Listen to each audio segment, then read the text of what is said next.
Hi everyone, I'm Kevin Maley, and I host a web series called Venture into the Vault.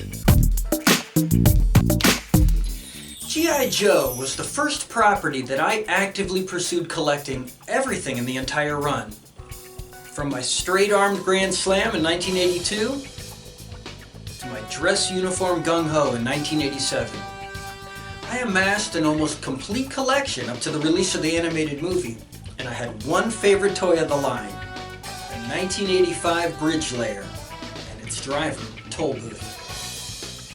Now when I was a kid, my house was surrounded by the woods, so I would find a little alcove with one way in, one way out, and I would dig a trench right across the opening.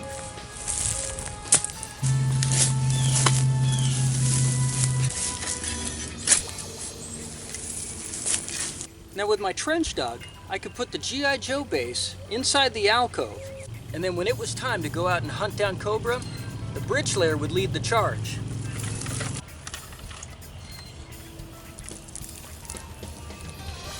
You'd lay the bridge across,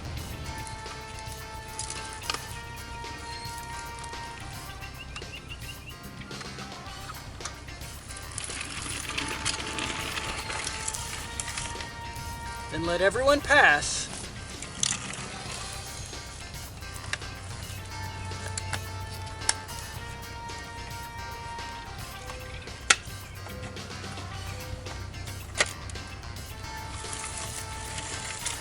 Retrieve the bridge, follow the troops, and the base is secure. After a 2-decade bridge of time since I stopped collecting, Hasbro began releasing updated versions of the original line for the 25th anniversary of G.I. Joe, Real American Hero in 2007. And I began collecting again. Over these last 10 years, I've obtained a new version of almost every figure I used to own, and almost just as many that I never had. Now they haven't given us a new Bridge Layer, but in 2013, they gave us a new Toll Booth. Though nothing beats the originals when it comes to nostalgia, there are many new improvements to enjoy. The thumbs and crotches don't break off so easily anymore. The sculpting, paint applications, articulation, and accessories have all been improved on. They've slightly reorganized things on his new file card and included that after MIT and before G.I. Joe, he joined the U.S. Army and graduated at the top of his class of the Sapper Leader Course at the Combat Engineer School at Fort Leonard Wood, Missouri. The Sapper Leader Course refers to a 28-day course designed to train joint service leaders in small unit tactics, leadership skills, and tactics required to perform as part of a combined arms team. They've also removed Stalker's quote to include, "Toll Booth performs a variety of combat engineering duties, such as laying or clearing minefields and building bridges. He is proficient in demolitions, field defenses, and general construction, as well as road and airfield fabrication and repair." Sadly, G.I. Joe is a lot harder and more expensive to collect than it was in the 80s. For the most part, you're not going to find these in stores anymore. And Toll Booth here is only available through a subscription service to the G.I. Joe Collectors Club. His body construction is made up of parts from 5 different previously released figures, but cast and painted to match the 1985 original, while his head is a completely new sculpt.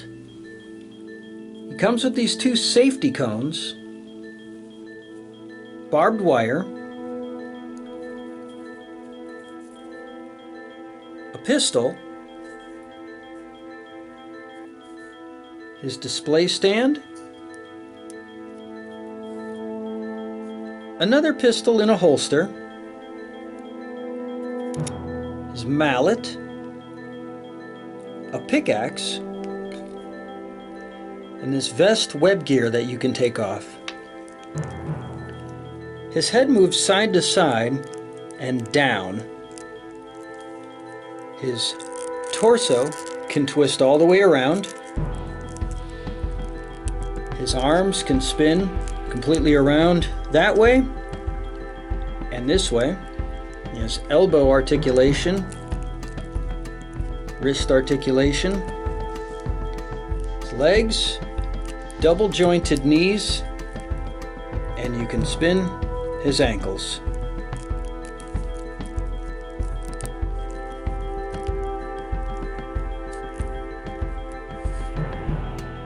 toll booth.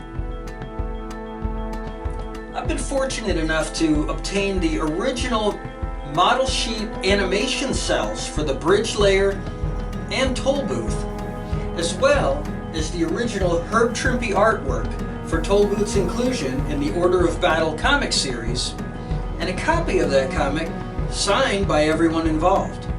I've also commissioned Toll Booth artwork from Ron Rudat and Larry Hama, which I'll be featuring in an updated segment on my own series. In the meantime,